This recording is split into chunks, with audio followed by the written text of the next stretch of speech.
Good day, everyone. Thank you for joining us. My name is Damon Fleury. I'm the Chief Technical Officer here at Cyber Defenses. I'm joined by Chris Rogers, who's our team lead in our Virtual Security Operations Center. Thanks for joining us today for how to find the real threat lurking within your data. Today, I just want to give a quick introduction to who Cyber Defenses is. Cyber Defenses, we are a premier cybersecurity vendor, and we offer a wide variety of services to enterprises and to federal organizations. Founded in 2001, and we've been doing this for 17 years now. Certainly, if you have questions about cybersecurity services need, we would love to talk about those.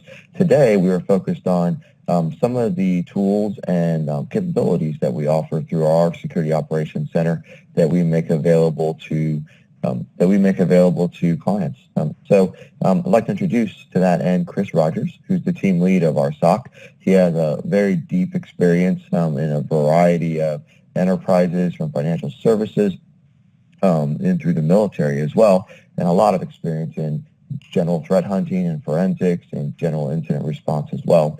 And he's going to walk us through the topic today. Chris?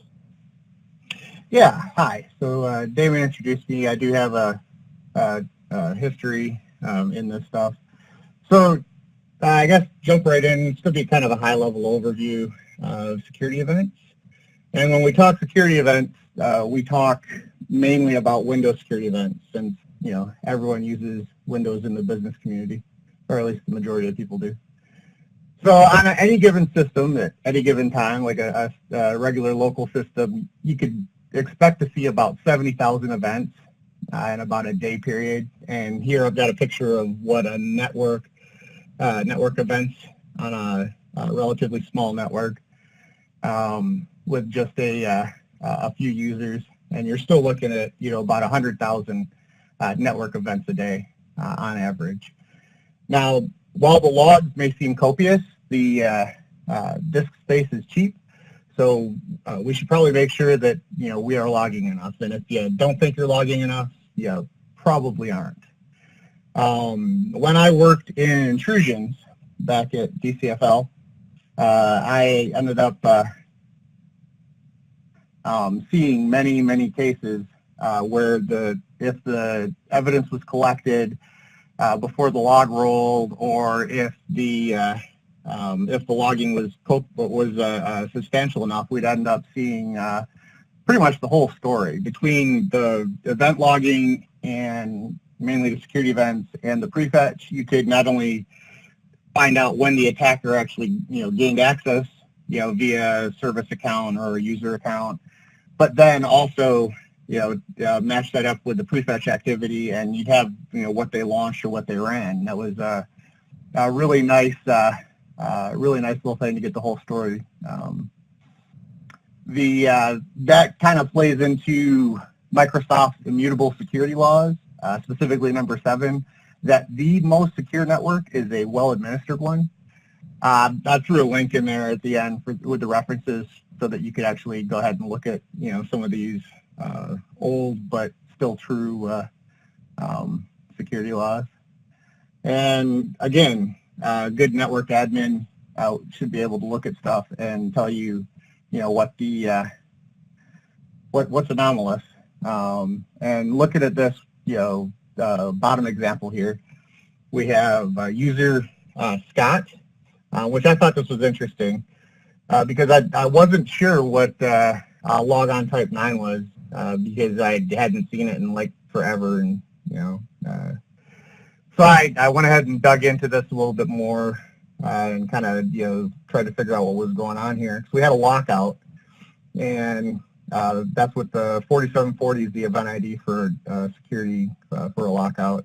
The user data 5 there, that's actually the logon ID as the computer sees it. And the 387 you're going to see a lot, and that's just local system. But if if an event triggers and it can't get like the whole thing, or it doesn't recognize something, that's what it usually puts in there is the local system designator. In this case, the logon type 9 was a cached credentials, and he had Scott had been security conscious and updated his user credentials, but on the active system, the cache credentials are still being used to enumerate the share, which caused this error here. And again, if you don't think you're logging enough, you're probably not. And storing the logs, all authentication types definitely should be monitored. And you can set rules in policy or on your SIM to automatically alert if there's any deviations, which will help you a lot. In this, for like a good example is you have a user X who logs in to Machine Y every day, but it's a type 1 login, which is fine. You see it every day. He's actively logging into his own laptop. And then one day, you see the same user logging into his laptop, but it's, type 8 instead of type 1. And the IP address for that type 8 comes out of North Korea. You're probably going to want to look at that, even though that the activity of him logging into his own machine is, wouldn't set off any flags. Just that one little logon type, that would be the only telltale difference.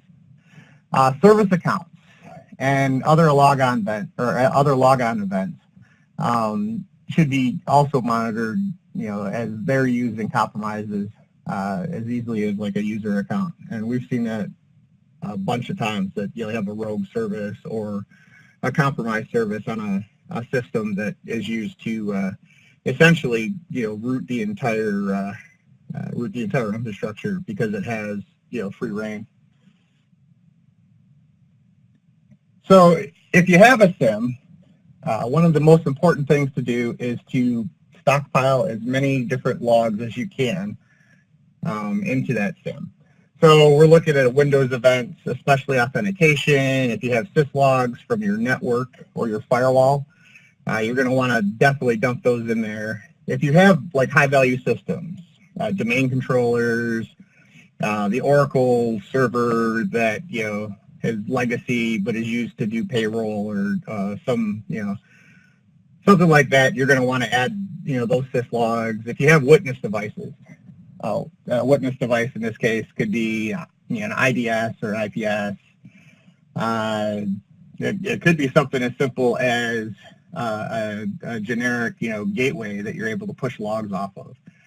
Endpoint security data, if you can get endpoint security data and add it to the SIM, all the power to you, because every single piece of data gives you a point that you can pivot off of. So again, the more logging and the more logs you have access to in your SIM, the further you can define your event picture when it comes to security events. And this will also help you, any ancillary data that surrounds the event really just adds to the picture, adds to the story, and when you're done, you can actually make a determination without any real heavy lifting of whether it's something that you need to start an IR process on, or if it's just some anomalous activity that you can ignore. And I know in the course of setting all this up and getting to this point, you're going to encounter data fatigue. At that point, when you start seeing the fatigue, it's just time for you to sit back and fine tune a little bit. Either set up some questions or some recurring reports so that you can try to get rid of some of the data, or get a lower priority of the data, or set up alerting for higher priority data that you care about. I mean, I wouldn't get rid of low priority data just because it's annoying, because sometimes that's where a lot of the slow roll stuff is happening. So again, hunting the data, you're going to see millions and millions of packets knocking at your front door on a daily basis. And then for the same type of event, you're going to have millions and millions of packets trying to get data out of your network. A lot of it's legit. I mean, the majority of it probably is. And it's up to you as a security researcher or analyst to mine all the activity and come up with the nuggets that you need to report or act on. Intelligence is key in this. You have to use intelligence to get the good nuggets fast. OTX as we say here, is free. It's actually in the integrated into Alien Vault technology, which helps us on a daily basis. Again, intelligence is just vital for doing network threat modeling. In this case, we're looking at some drop packets. For your immediate security needs, you want to focus on established communications, stuff that actually made it in and out of your environment. But we didn't see anything in leading up to this that actually we could use as an example. But this actually is a decent example for how to leverage intelligence and draw your own intelligence indicators, so you can actually build your own intelligence section and add targeting and actor stuff to your daily reporting upstream. So here we've got just a regular Chinese IP address. It was kind of just bouncing off the firewall, looking for web servers. Now, if we see this, if we see this activity repeatedly, and we're actually hosting web servers, then we could say that we're being targeted. This kind of is just a one-off, and there was nothing hosted behind this network, so it's just kind of China scanning the internet again. But again, you can see doing a little bit of pivoting into deeper analysis. We're able to show the source and try to draw relations that way. And this was relatively recent activity since that started this month. So again, for the immediate security needs, look at your established comms, stuff that's actually making it through the firewall. But definitely, you definitely don't want to get rid of the dropped communications. And another, helpful tip number 46, you could create a simple map or spreadsheet regarding the internal addressing. So you can assign users or, show higher value, like high value, targets like your DCs and other systems that, you want to, basically build the story on. And then as an analyst, it's up to you to go through and look at and ask questions like, why is Bob talking to China? Or, oh, look, Francine's using Tor again. Or the more important one, why are all these web requests going to our DNS server? This doesn't make any sense. And then that allows you to go ahead and start the investigative process to figure out what's going on. Now, regex. If you don't know regex, go ahead and go out to regex 101 and just start learning, because regex is your friend. And most SIEM project or solutions, especially the ones worth their weight, will allow you to regex the data and look for, and parse the data that way. So you could actually look at the outliers in the data using regex. So imagine you're looking at your port 53 traffic. Most of it should resolve to whatever your local DNS, your internal DNS is, but you might have some that, some spiffy users going out and resolving stuff off of Google, or even the more malicious, like you have a botnet or something that's basically using its own DNS. They're trying to hijack or poison your routing. Fin7, for example, they used it was legitimate DNS packets that they actually just padded some data at the end, and they're using that to get through and out of people's networks, because a lot of times either UDP or DNS traffic's allowed through the gateway, and they use that in active campaigns against people. And that's pretty interesting, so I read up on that. With that, ports do not always equal protocols, and I can't stress that enough. Especially, Wireshark makes it nice and easy, but they've also kind of dumbed it down. If you see SSL, you know that it's port 443, but port 443 does not always equal SSL. You're going to see that because port 443 is open through firewalls, a lot of security vendors, as well as other vendors and bad actors, not that they're synonymous, but close enough. They're going to use 443 to get data in and out of environments relatively uninspected. And that's it's a common technique. You're going to see it quite often. And and so again, look at your ports. Ports do not equal protocols. If you have time, always hit the high value stuff first, or high risk stuff first. That's going to be the most immediate payoff. But your low risk analysis, looking at stuff that is just repeat, and doesn't really trigger anything, you're going to find misconfigurations. You're going to find other places that you could bolster your security wall. And if you can do usernames and machines, like you can see, Scott logs into, Scott laptop every day, and then all of a sudden, he's logging into Scott laptop and, domain controller 1 and firewall 2. You can go ahead and pretty much do some behavior analysis off of that.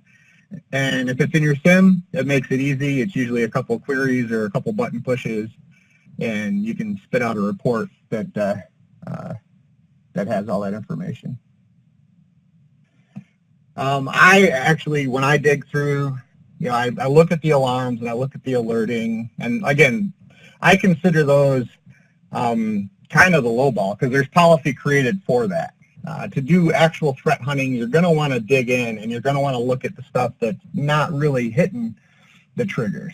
Now, obviously, we've handled all the actual triggers at this time, but now we're digging through the actual data. And what I like to do is I'll look at the stuff that's bouncing off the firewall, or the executables being passed inside the domain, and I'll look at basic pivoting resources. Like I'll punch the domains through VirusTotal. ThreatPinch is wonderful.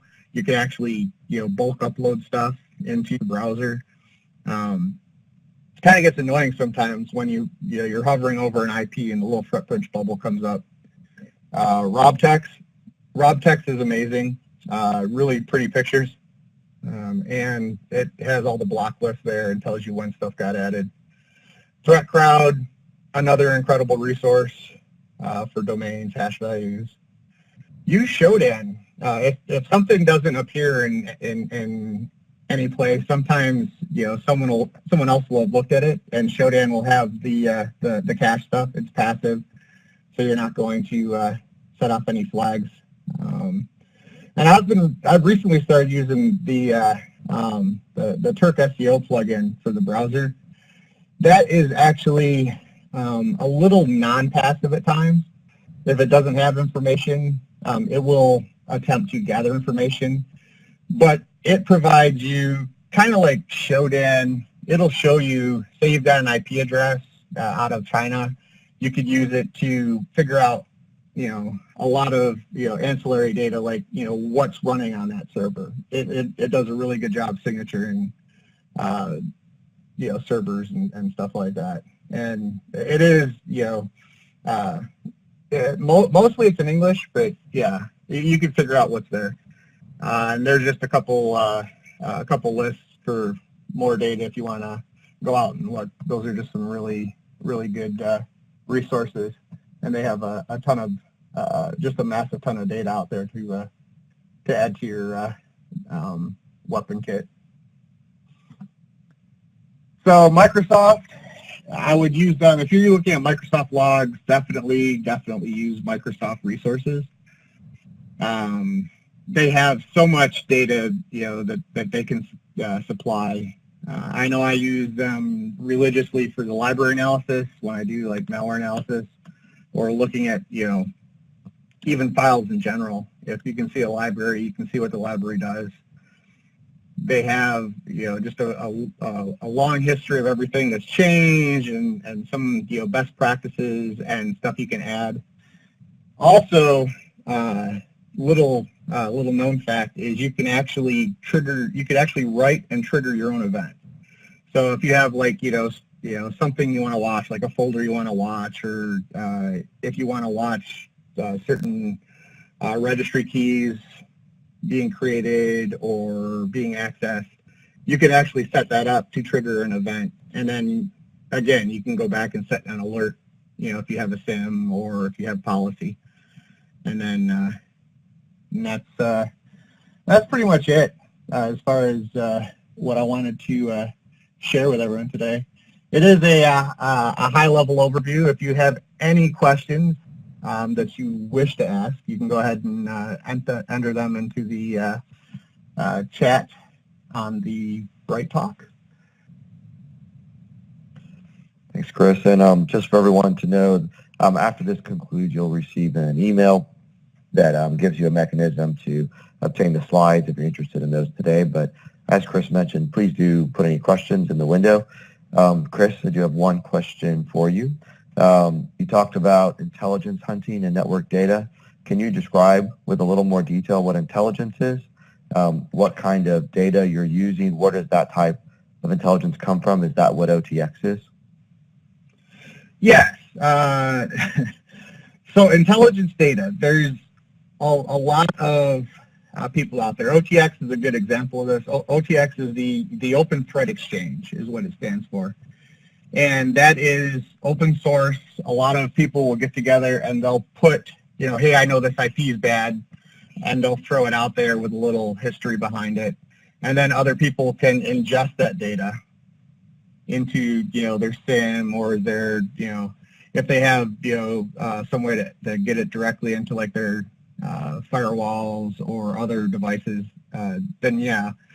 Emerging threats, that's another popular one. They have the largest signature base. However, most of the time I see emerging threats, it's usually old hit because they keep all of their data, so it's not really pruned.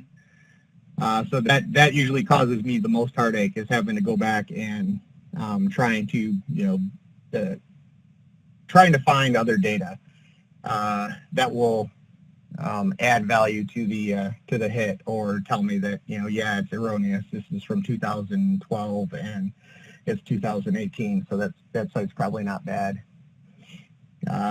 So again, yeah, there's a lot of different sources you could use. There's some pay sources, some free sources, and anything you can add. And sometimes it's easy, like just adding it to the SIM and getting it to, getting it to do like a pivot, or adding a series of IP addresses, and then saying, hey, has any of these IP addresses shown up in our user traffic? And that's pretty much, it gives you a good starting place to go off of and do some research and alerting.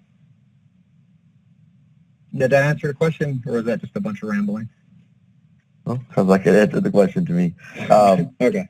That's great. And I'll remind viewers that one thing I probably should have touched on at the beginning, that a lot of this, obviously Chris was demonstrating how he does threat hunting through Alien Vault, and this follows on the heels of our announcement earlier this month that we're an MSSP that has the ability to sell a service on top of Alien Vault. So if viewers are interested in that, that is certainly something that we'd be happy to talk to them about as well. And it's been worked into our Security Operations Center as part of the daily activities and daily tasks, and the Open Threat Exchange that was just asked about is a part of that. And I don't see any other additional questions at this point. So I think at this point we will say thank you, everyone, for taking the time to join us today. When we follow up to you with additional details for obtaining the deck, feel free to respond if you have more questions, and we can get those questions over to Chris and get you all the answers you might need. Any other last thoughts, Chris? No. I'm thinking that the big thing is, no matter what the SIM is, it's value add. So like with the Alien Vault, we add so much on top of that. We use the Alien Vault because we can get to the raw data quickly, which was one of the things that we really wanted to do. But again, if there's no value add, then you just have a server that collects data. And like Damon said, yeah, we'll be here. So send us an email, and we'll be here all week. Enjoy the non-GMO, gluten-free range, soy-based, vegan, eco-veal, plant-based substitute, and tip your wait staff. Okay, it looks like we came with one more question. Good. While you were offering the nutritional options there, when will the next term for the apprenticeship start? Which isn't really related to the Alien Vultures or Threat Hunting. So for those of viewers that may or may not be aware, at Cyber Defenses we have an apprenticeship program that allows folks with little or no background in IT or in security to become part of the team and to obtain training and to get trained to the point where they can join our security analyst team, working directly with Chris on exactly the types of things you saw in this presentation today. So we launched that program at the very beginning of this year, and it is the first class is well underway and going quite well. The next term for our apprenticeship program is currently slated to start at the end of the summer, and that's a tentative date. But we are working towards that. So if you are interested in learning more about the apprenticeship program and really becoming an apprentice so you can do exactly this kind of work, please do send an email to apprentice@cyberdefenses.com. We can get you, as the program begins its selection process, probably towards the beginning or middle of the summer, really in the June time period. We'll send out emails telling folks that the process has started and what you need to do to be a part of that. But thank you for the question. All right, I think that's it for today. Thanks everyone for your time, and have a great rest of the day and the week. We'll be in touch. Yeah, we'll be here.